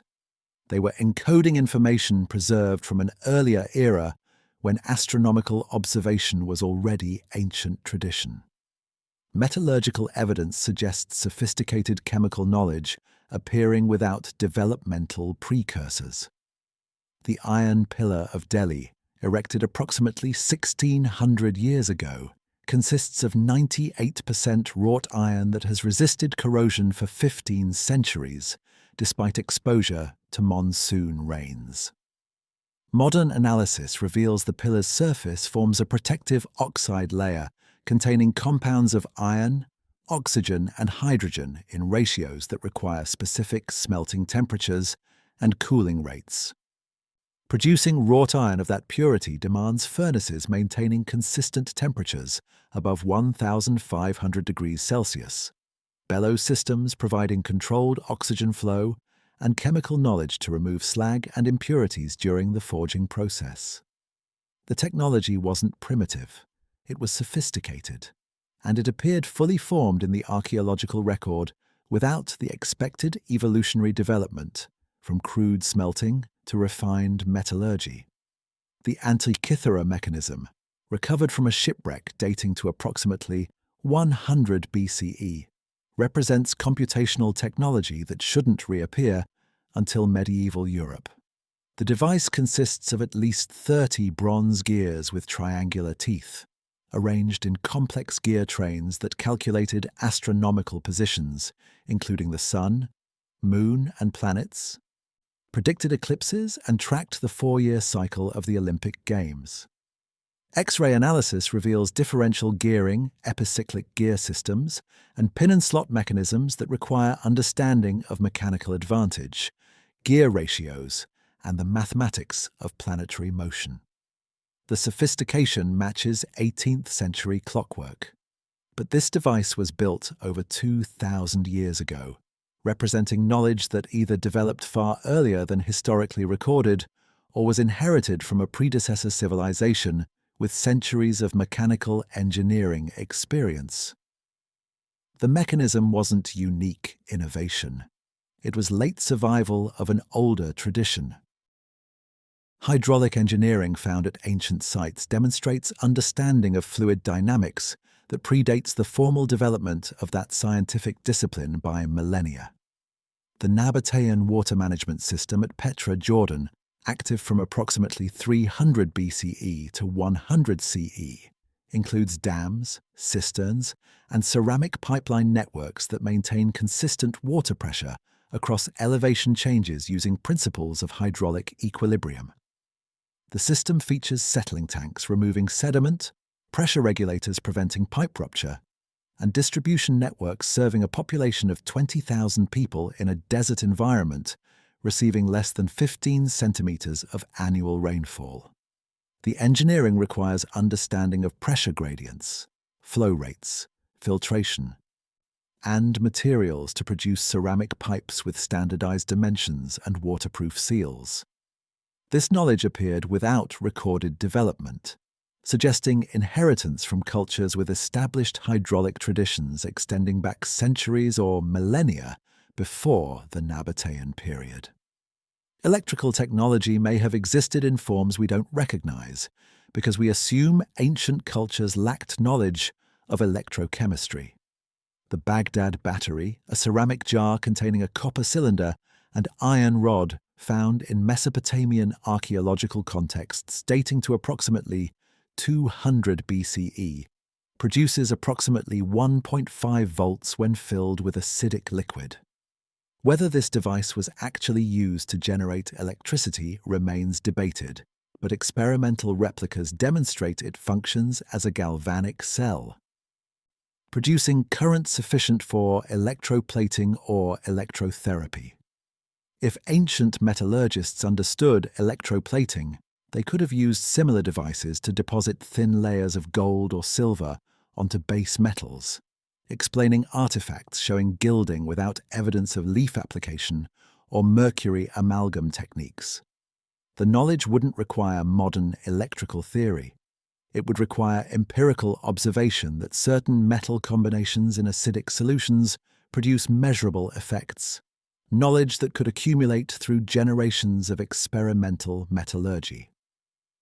Mathematical sophistication appearing in ancient texts without evolutionary development suggests inherited knowledge from advanced predecessors.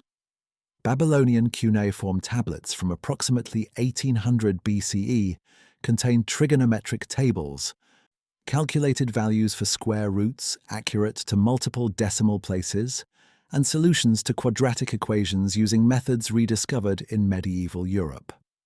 The Rind mathematical papyrus from Egypt, dating to approximately 1650 BCE, includes formulas for calculating pyramid volume, techniques for determining area of circles using approximations of pi accurate to 1%, and fractional notation systems allowing complex arithmetic. These mathematical tools appeared fully developed in the earliest written records, suggesting the scribes were copying from older sources, preserving knowledge they may not have fully understood, but recognized as valuable. The mathematics wasn't primitive, it was advanced, and it was already old when it was first written down. The technology exists, the precision is documented, the knowledge is encoded in monuments, texts, and artifacts that mainstream archaeology struggles to explain, using the limited tool sets and developmental timelines assigned to ancient cultures. Every unexplained capability, every impossible precision, every example of knowledge appearing without precursors points toward the same conclusion. These civilizations weren't inventing. They were inheriting. They were recovering fragments of technology from a predecessor culture that possessed industrial capabilities, astronomical knowledge, mathematical sophistication, and engineering expertise matching our own. A culture that thrived before the ice came. A culture that built cities at high latitudes where survival demanded innovation. A culture that left its knowledge scattered across continents when refugees fled the catastrophe, carrying what they could remember, teaching what they could preserve, encoding what they could transmit into stone and script and myth. Atlantis didn't disappear completely. Its technology survived, fragmented, misunderstood, but real. Hidden in plain sight in every ancient monument that shouldn't exist. Why does mainstream archaeology reject the Antarctica hypothesis? Not quietly, not with measured skepticism open to revision based on new evidence, but categorically, dismissively, with the kind of institutional certainty that stops investigation before it begins. The objections are presented as scientific consensus, unassailable barriers of physical impossibility, and chronological contradiction that render the theory unworthy of serious consideration. But when you examine those objections carefully, when you compare them against the evidence we've already discussed, patterns emerge. The academic wall isn't built from scientific facts that disprove the Antarctica theory. It's built from assumptions about human history that the Antarctica theory threatens to demolish. The resistance isn't about evidence. It's about protecting a narrative that took centuries to construct and cannot withstand the implications of Atlantis being real. The first objection concerns ice accumulation rates. Critics argue that Antarctica's ice sheet is millions of years old, far too ancient to have formed during the time frame Plato describes for Atlantis's destruction. They point to ice cores drilled from the East Antarctic Plateau, showing stratification extending back 800,000 years, proving continuous glaciation long before human civilization emerged. The argument sounds conclusive. The data appears irrefutable. But the objection conflates the interior ice sheet with coastal ice formation. The deep ice cores come from the plateau, the highest and coldest region of Antarctica, where ice has indeed accumulated over geological timescales. But the coastal regions, the areas where a maritime civilization would build cities and ports, show different accumulation patterns. Sediment cores from coastal zones reveal periods of ice-free conditions as recently as 15,000 years ago, with rapid glaciation beginning during the Younger Dryas event 12,800 years ago. The interior ice sheet being ancient doesn't preclude coastal habitability. It confirms that Antarctica has been partially glaciated for millennia, while supporting temperate coastal ecosystems during interglacial warming periods. The second objection involves crustal displacement theory itself. Mainstream geology rejects the possibility of rapid continental movement, insisting that plate tectonics operates on timescales measured in millions of years, moving continents centimeters per decade through gradual, convection-driven drift. Critics argue that crustal displacement violates known physical principles, requiring forces that don't exist in and producing effects that would leave obvious geological signatures not present in the rock record. But the objection ignores paleomagnetic data showing episodes of rapid magnetic pole movement, geological evidence of catastrophic crustal deformation during the late Pleistocene, and the mechanism proposed by crustal displacement theory, which doesn't violate physics but applies established principles to scenarios mainstream geology refuses to model. The lithosphere floats on the asthenosphere. That's not controversial. Uneven mass distribution from polar ice sheets creates torque. That's not controversial. External triggers from cosmic impacts or gravitational interactions can destabilize rotational equilibrium. That's not controversial. The only controversial element is accepting that these factors could combine to produce rapid displacement rather than slow drift. The physics works. The resistance is ideological. The third objection concerns the absence of definitive proof.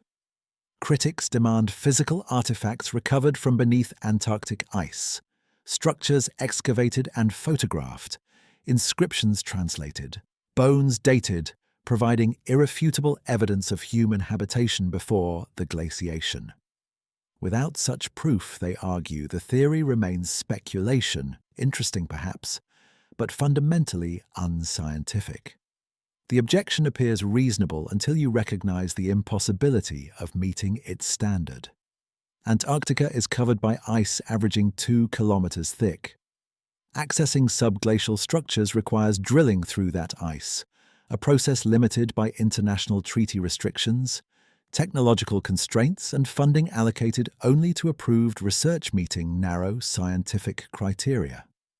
The lack of excavated proof isn't evidence of absence. It's evidence of inaccessibility deliberately maintained by institutional frameworks that prevent investigation. The academic establishment demands proof while ensuring that proof cannot be obtained. It's a perfectly circular argument designed to protect orthodoxy. The fourth objection involves chronology and human capability. Mainstream archaeology insists that 12,000 years ago, humans were still emerging from the Paleolithic, living as hunter-gatherers in small bands, lacking writing, agriculture, permanent settlements, or organizational capacity for urban construction.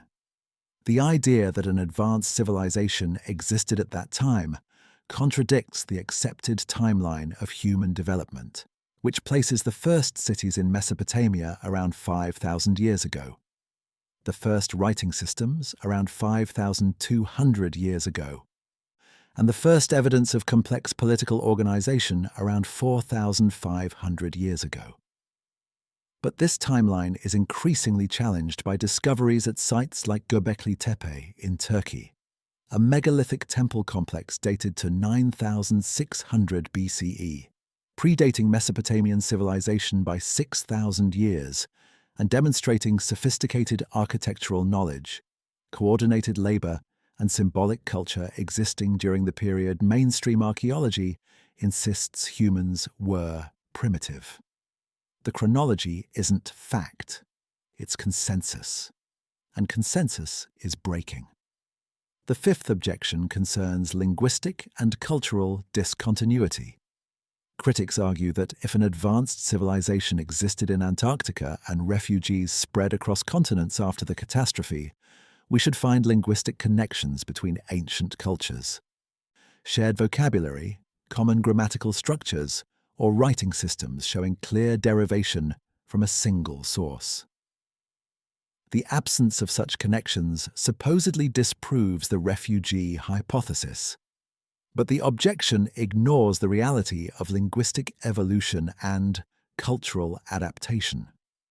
Languages diverge rapidly when populations separate, especially when environmental pressures force adaptation to radically different ecosystems. A maritime culture fleeing frozen Antarctica to temperate Egypt, desert Mesopotamia, or mountainous Peru would necessarily abandon vocabulary related to ice navigation, cold climate agriculture, and polar astronomy while developing new terms for desert survival, river management, or tropical cultivation. Within generations, the original language would fragment beyond recognition. What remains aren't shared words but shared concepts encoded in mythology, shared mathematical systems using identical astronomical constants, and shared architectural principles appearing in monuments worldwide. The connections exist. They're structural, not linguistic. The sixth objection involves evolutionary biology and human migration patterns. Critics cite genetic evidence showing modern humans originated in Africa approximately 300,000 years ago and spread across continents through gradual migration over tens of thousands of years. The Antarctic hypothesis supposedly contradicts this by proposing advanced civilization appearing suddenly at high latitudes where human populations shouldn't exist according to migration timelines. But the objection creates a false dichotomy. Both can be true. Modern humans emerged in Africa and spread globally over hundreds of thousands of years, developing diverse populations adapted to various environments. Some populations reached Antarctica during interglacial periods when the continent was habitable. Established civilizations over thousands of years, developed advanced technology, and then faced catastrophic displacement when rapid glaciation destroyed their homeland. The refugees carried their knowledge to other continents where human populations already existed, transferring technology and culture through teaching, trade, or conquest. There's no contradiction, there's inheritance. The seventh objection is perhaps the most revealing: the theory's popularity outside academic institutions. Critics argue that the Antarctica-Atlantis hypothesis appeals primarily to conspiracy theorists, pseudoscience enthusiasts, and people with anti-establishment biases, making it inherently suspect, regardless of evidence. This objection abandons scientific methodology entirely, dismissing theories based on the demographics of their supporters rather than the validity of their claims. It reveals the core of academic resistance: the fear that accepting this theory would validate critics of institutional authority, undermine public trust in archaeological expertise, and open the door to reconsidering other rejected hypotheses about ancient advanced civilizations, extraterrestrial contact, or catastrophic history. The academic wall isn't protecting scientific truth. It's protecting institutional credibility. It's protecting careers built on publishing within acceptable paradigms. It's protecting funding structures that reward orthodoxy and punish deviation. But the wall is cracking. New discoveries are forcing revisions. Göbekli Tepe proves monumental architecture predates agriculture by millennia, contradicting the fundamental assumption that civilization requires farming. Genetic studies reveal population bottlenecks matching flood myth chronologies, confirming catastrophic events mainstream archaeology dismissed as legend. Satellite imaging detects structures beneath Antarctic ice that demand explanation, creating pressure for investigation that treaty restrictions are struggling to contain. And most significantly, public interest is bypassing academic gatekeepers through independent research, crowd-funded expeditions, and digital platforms allowing direct examination of evidence without institutional filter. The academic wall was built to last centuries. It's being dismantled in decades. The question isn't whether mainstream archaeology will eventually accept the Antarctica hypothesis. The question is whether they'll accept it before the evidence becomes so overwhelming that their resistance looks like willful blindness rather than scientific skepticism. The wall is falling, and behind it, beneath the ice, Atlantis is waiting to rewrite history. The Antarctic Treaty was signed on December 1st, 1959, by 12 nations including the United States, Soviet Union, United Kingdom, France, Japan, Argentina, Chile, Australia, New Zealand, Belgium, Norway, and South Africa. It entered into force on June 23, 1961, establishing Antarctica as a scientific preserve dedicated to peaceful research, prohibiting military activity, nuclear testing, and radioactive waste disposal, and most significantly, freezing all territorial claims while restricting access to the continent under international oversight. The treaty is presented as one of humanity's great diplomatic achievements, a rare moment during the Cold War when adversarial superpowers cooperated to protect a pristine wilderness from exploitation and conflict. It's celebrated as environmental foresight, scientific cooperation, and geopolitical maturity. But if you examine what the treaty actually does, who benefits from its restrictions, and what it prevents rather than what it protects, a different purpose emerges. The treaty doesn't just govern Antarctica. It controls who can investigate it, what can be discovered, and what the world is allowed to know. The timing is suspicious. The 1950s saw unprecedented interest in Antarctica from multiple nations simultaneously, a coordinated rush to establish research stations, conduct aerial surveys, and claim territorial footholds on a continent that had been largely ignored for decades.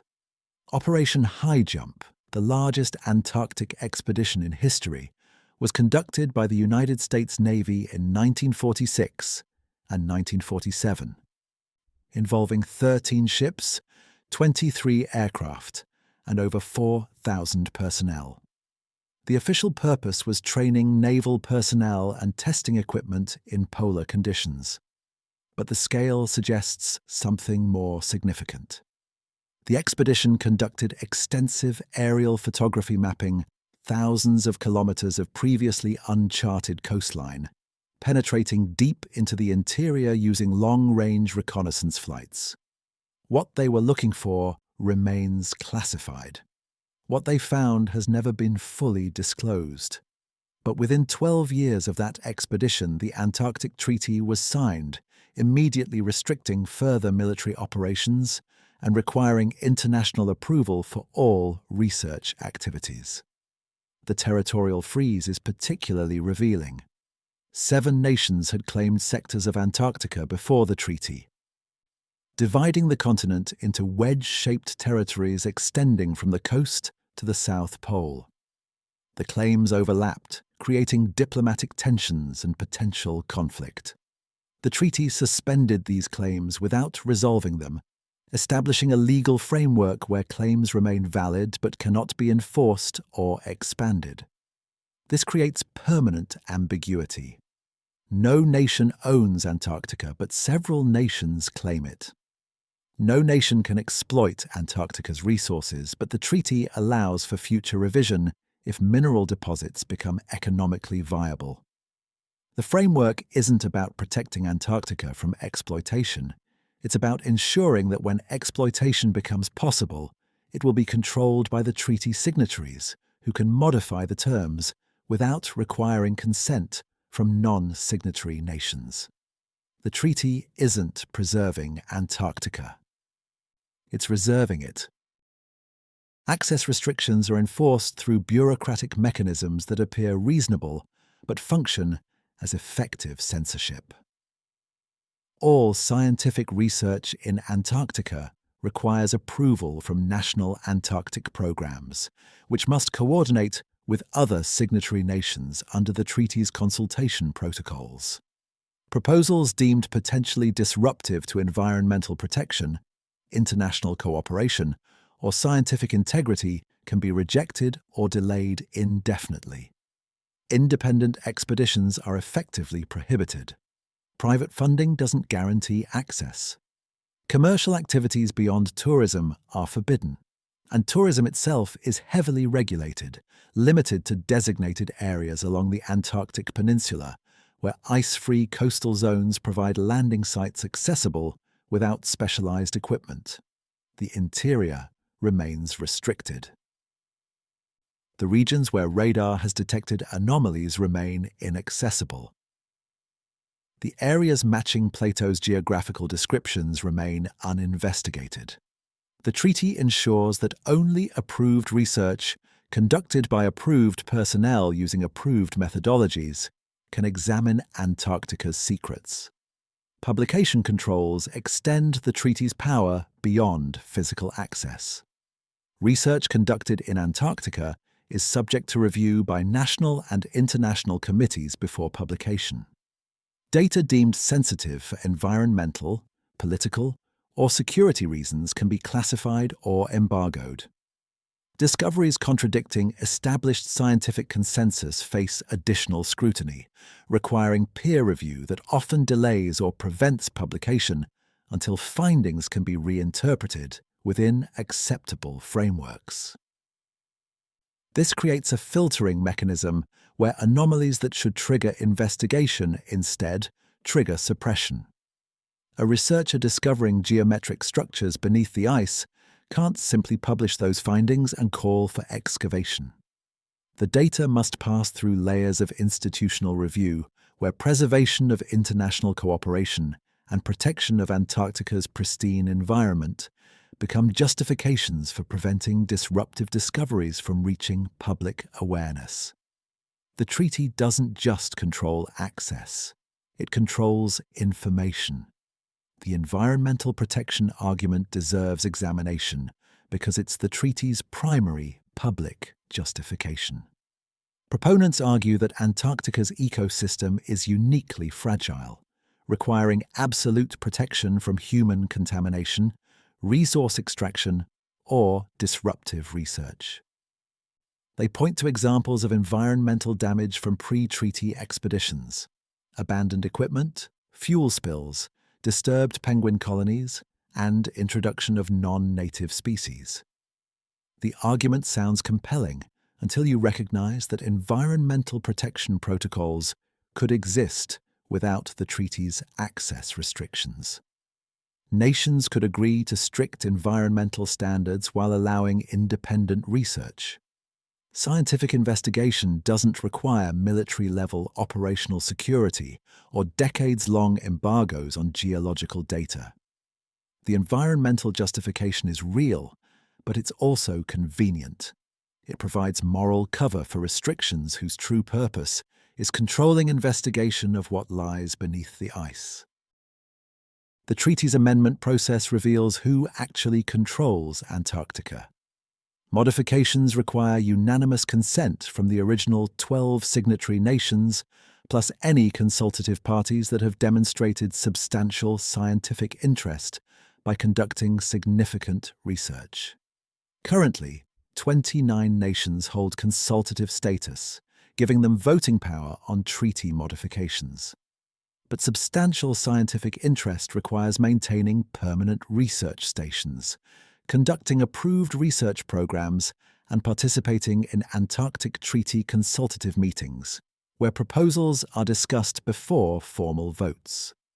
The framework ensures that only nations willing to operate within existing restrictions gain influence over future policy.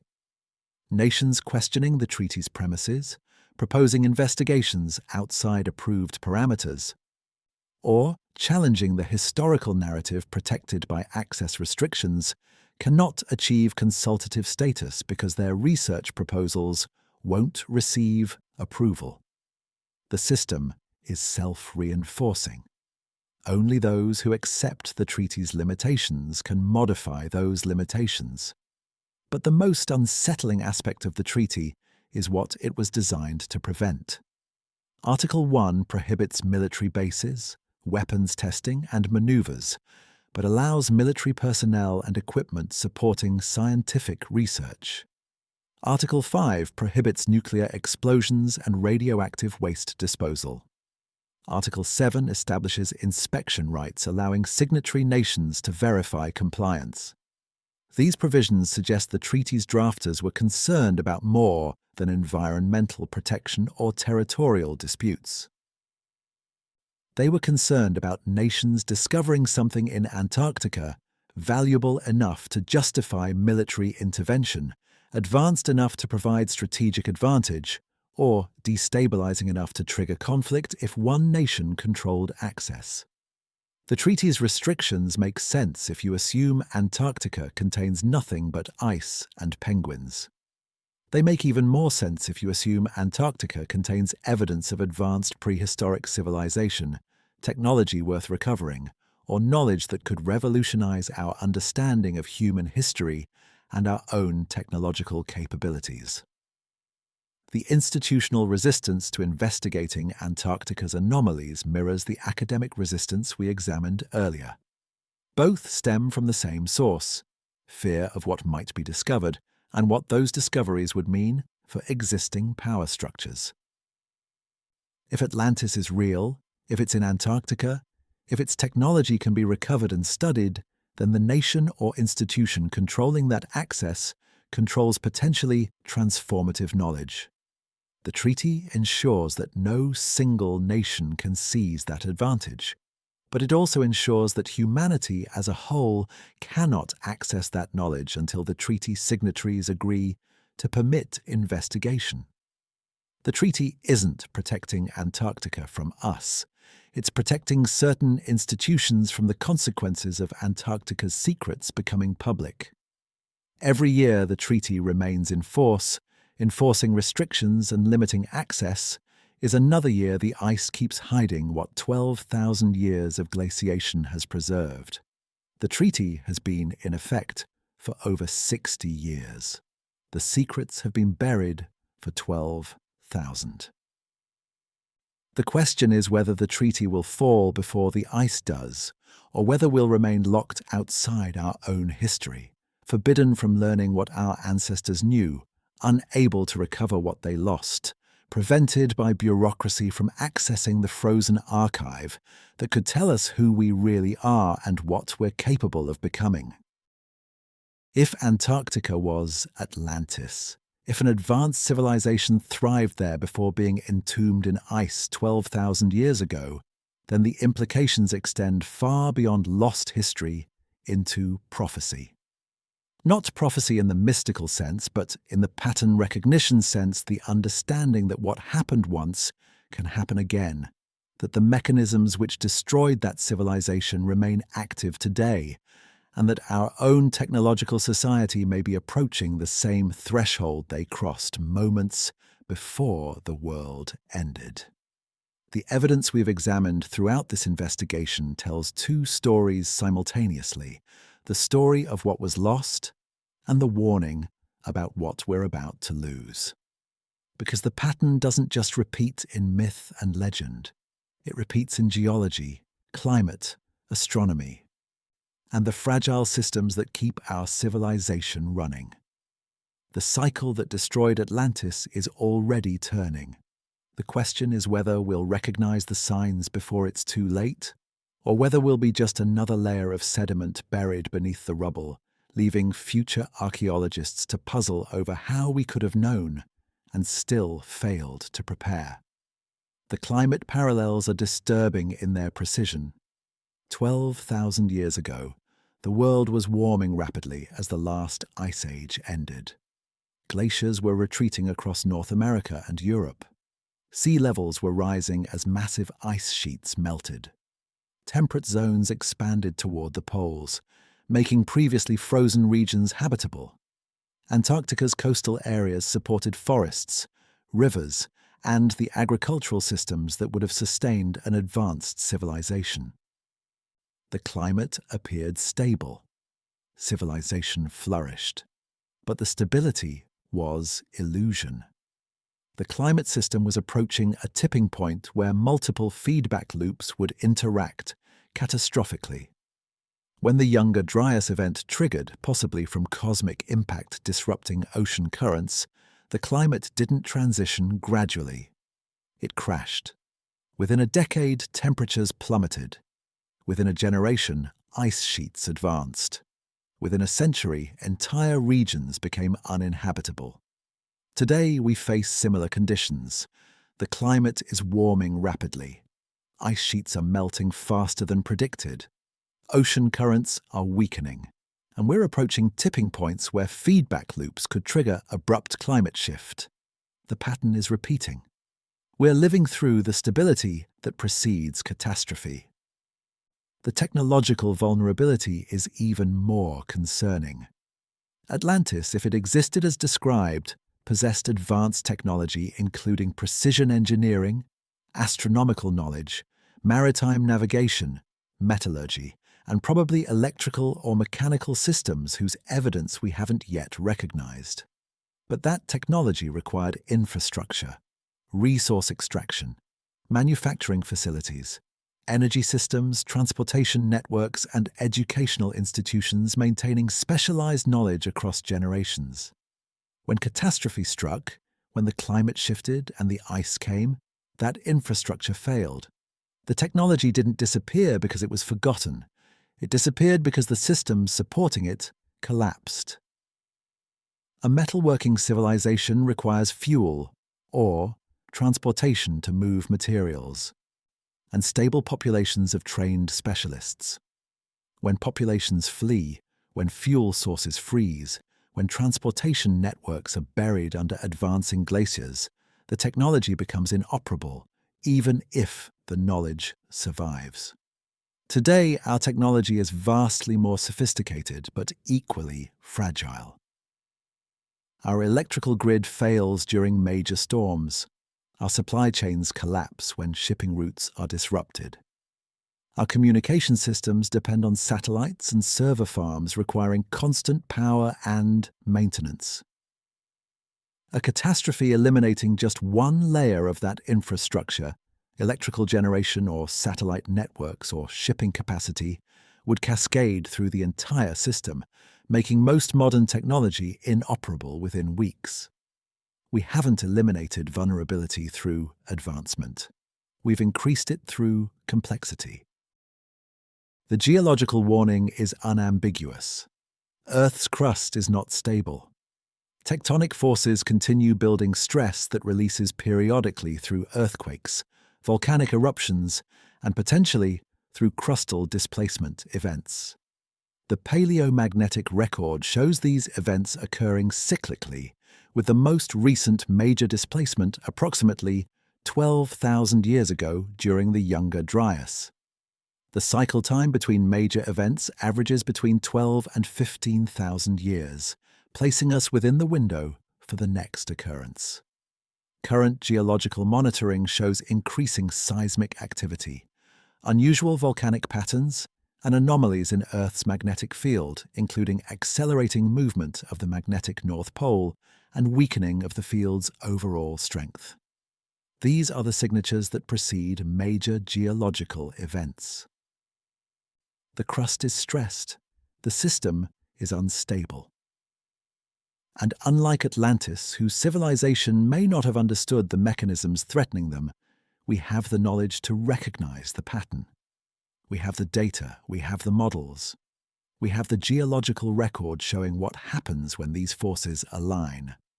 What we lack is the institutional will to prepare for catastrophes that mainstream insists are too unlikely, too far in the future, or too expensive to address. The astronomical factor adds another layer of threat. Multiple studies suggest the Younger Dryas event was triggered or accelerated by cosmic impacts from a fragmented comet entering the inner solar system. The evidence includes impact craters, atmospheric anomalies in ice cores, and the sudden extinction of megafauna across multiple continents. Astronomical surveys have since identified numerous near-Earth objects large enough to cause catastrophic damage if they impacted. The Tunguska event in 1908, caused by a small asteroid or comet fragment exploding in the atmosphere above Siberia, released energy equivalent to 10 to 15 megatons of TNT, devastating 2,000 square kilometers of forest. That was a minor impact from a relatively small object. A larger impact, particularly over ocean rather than uninhabited forest, would generate tsunamis capable of destroying coastal cities worldwide. Our detection systems have improved dramatically over the past decades, but we cannot track every potential threat, especially objects approaching from the direction of the sun where observation is difficult. The cosmic threat isn't hypothetical, it's documented. It's happened before, it will happen again. The only question is when and whether we'll have warning sufficient to mount any defense. The social fragility mirrors ancient patterns. Complex civilizations throughout history have collapsed, not from external conquest, but from internal dysfunction. The Western Roman Empire didn't fall to barbarian invasion. It collapsed from economic crisis, political instability, loss of institutional trust, and inability to maintain the infrastructure supporting urban life. Citizens gradually abandoned cities, reverting to rural subsistence as the systems providing food distribution, security, and governance failed. The knowledge didn't disappear immediately. It eroded across generations as specialists died without trained successors, as libraries burned without being copied, as institutions disbanded without replacement. Within 2 centuries, technologies that had been routine became miraculous. Engineering feats that had been common became impossible to replicate. Today, our civilization shows similar stress patterns. Declining trust in institutions, political polarization paralyzing governance, economic inequality creating social tension, and specialized knowledge concentrated in systems too complex for most citizens to understand or maintain.